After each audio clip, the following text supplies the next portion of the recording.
Namaku Wildan. Ini adalah cerita pengalamanku saat bekerja di sebuah pabrik konveksi di daerah Cimahi. Pengalamanku ini terjadi sekitar 2 tahun yang lalu. Ketika aku bekerja hingga larut malam.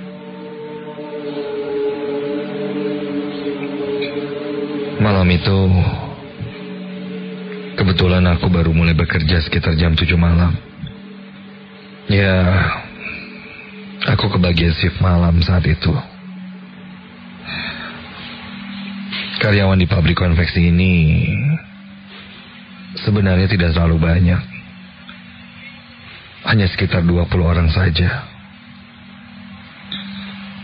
Itu pun tidak semuanya masuk secara bersama-sama. Karena ada sebagian yang bekerja dari pagi hingga sore, atau sore hingga malam, bahkan malam sampai pagi. Ya, sepertiku saat itu. Yang kebagian shift malam hanya ada 4 orang saja. Karyawan di sini sebagian besar adalah laki-laki. Karena selain pekerjaan yang menggunakan tenaga, pengerjaan bahan di konveksi ini masih semi manual. Bahkan pabrik konveksi ini juga kadang memakai sistem kebut semalam yang mengharuskan karyawannya bekerja di malam hari atau bergadang demi memenuhi orderan. Meskipun ada beberapa pekerja wanita yang bekerja di sini, namun mereka tidak pernah ditempatkan bekerja di shift malam. Kalau tidak pagi, paling hingga sore. Jika melihat bangunan pabrik konveksi tempatku bekerja ini, sebenarnya bangunannya lebih mirip sebuah rumah besar dan luas, dengan dominasi warna putih, dengan gerbang tinggi besar berwarna merah tua. Jika dilihat sekilas memang tidak seperti pabrik, hanya seperti rumah saja. Itulah yang membuatku agak sedikit betah di situ. Karena suasana bekerjanya memang sistem kekeluargaan, jadi terasa santai dan menyenangkan.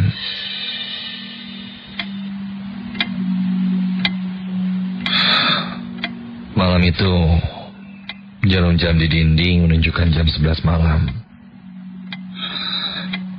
2 orang temanku, kulihat sudah selesai dengan pekerjaannya, dan mereka pun pamit pulang. Buru-buru amat sih, santai aja dulu kali. Ngopi-ngopi dulu, jangan langsung pulang. Penginap di kantor sampai pagi. Yuk, mau gak? Meskipun aku sempat menawari mereka untuk tinggal sejenak, atau bahkan menginap di sana, mereka bersikeras untuk pulang. Katanya mereka selalu tidak nyaman jika menginap di tempat itu.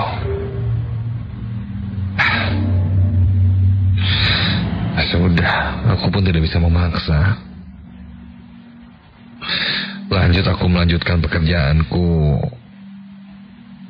bersama seorang temanku satu lagi, Lukman namanya.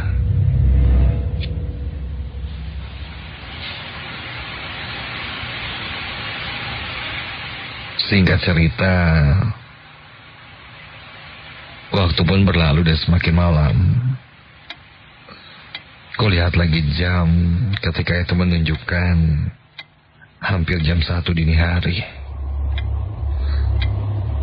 Lukman mengajakku untuk keluar sebentar dan memesan mie instan. Karena rasa laparnya sudah tidak bisa ditahan lagi. Namun aku menolak ajakannya Lukman, dan hanya menitip pesanan segelas kopi. Lukman pun lantas berjalan ke depan, untuk memesan ke warung yang jaraknya tidak cukup jauh dari tempat konveksi ini.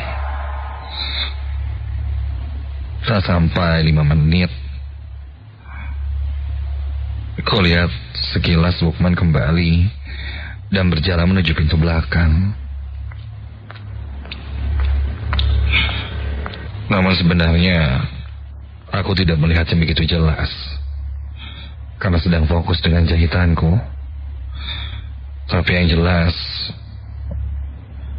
aku lihat ada seseorang yang berjalan ke arah pintu belakang. Ya kalau bukan Lukman, siapa lagi?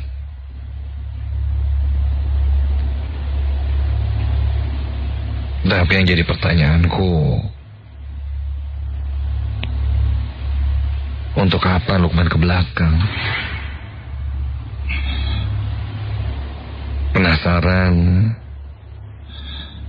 aku pun menyusulnya ke belakang. Pencahayaan di ruang belakang memang agak kurang, cenderung gelap dan remang-remang. Mungkin karena memang juga jarang ada yang beraktivitas di situ.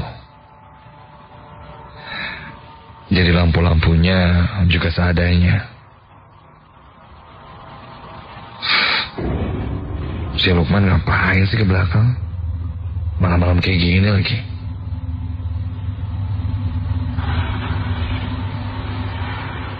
Begitu kataku dalam hati. Aku lalu berjalan perlahan.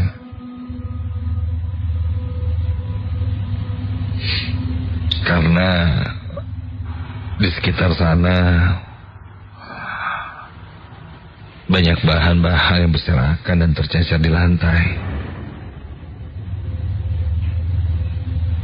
Dan tiba-tiba terdengar suara benda berjatuhan. Lukman, lagi ngapain sih? Hoi, Man.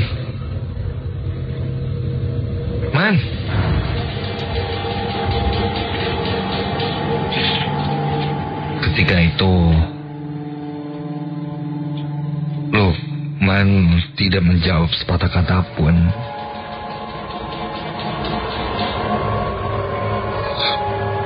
Aku menjadi agak sedikit khawatir. Takutnya yang ada di belakang ini bukan Lukman.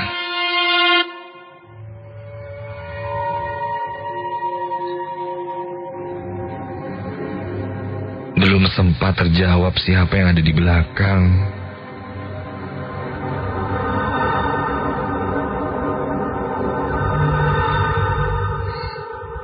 tiba-tiba mataku teralihkan ke ruangan yang ada di sebelah kiri,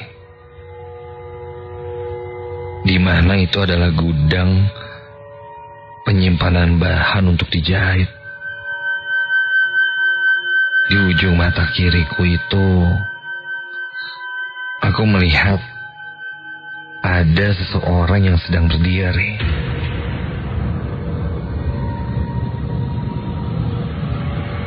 Seperti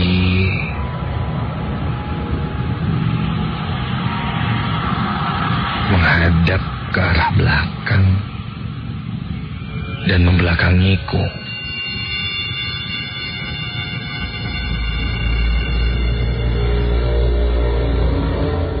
Aku belum berani menoleh dan hanya melihatnya dari ujung mataku.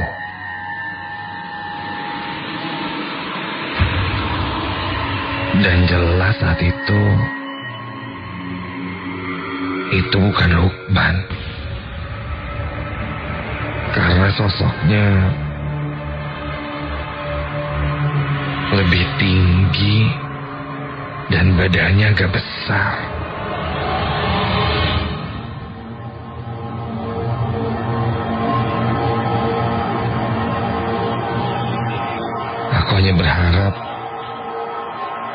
aku hanya salah lihat saja. Mungkin aku lihat itu hanyalah tumpukan bahan-bahan jahitan atau gulungan kain yang terlihat seperti membentuk sosok manusia.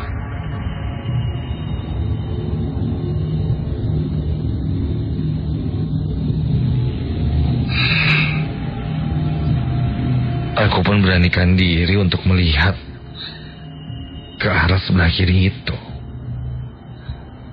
Dan ketika aku lihat,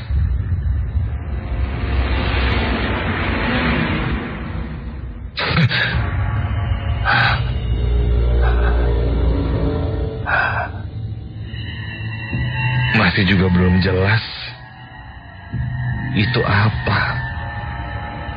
Aku pun berjalan semakin mendekat.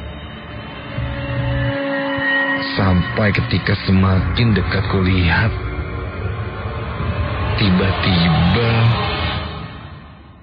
astaga, kini terlihat sebuah mata yang membelalak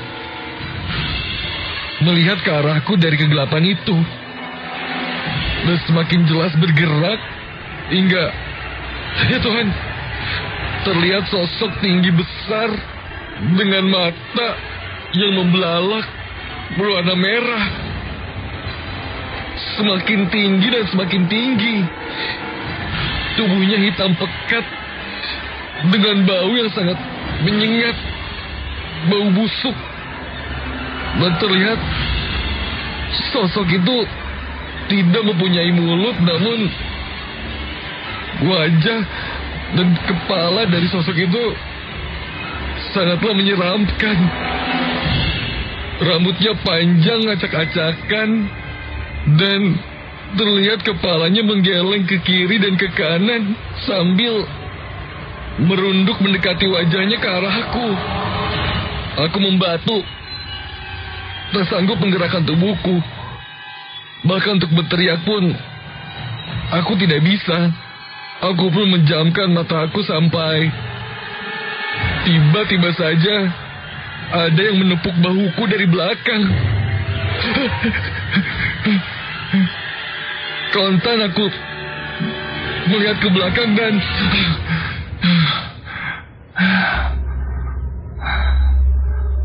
ternyata itu Lukman. Dan ketika aku lihat lagi ke depan, sosok itu sudah tidak ada.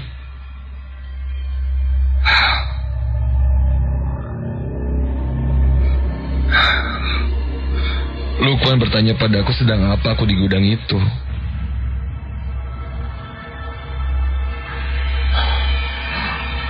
Aku pun langsung keluar dari gudang itu dan lanjut ke ruang produksi. Setelah itu aku hanya bisa melamun dan masih terbayang sosok hitam tinggi besar itu. Keesokan harinya aku meminta izin untuk tidak masuk. Entah kenapa badanku tiba-tiba saja demam. Sekujur tubuhku terasa pegal dan nyeri. Aku pun baru berani bercerita setelah kesehatanku membaik. Bukan apa-apa.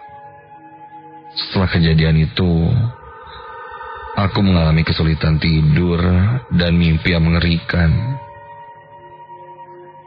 Ternyata, menurut pemilik konveksi itu, sosok itu sudah lama ada di sana, bahkan sebelum konveksi ini berdiri. Makanya ruangan itu tidak difungsikan untuk ruang kerja dan hanya menjadi gudang.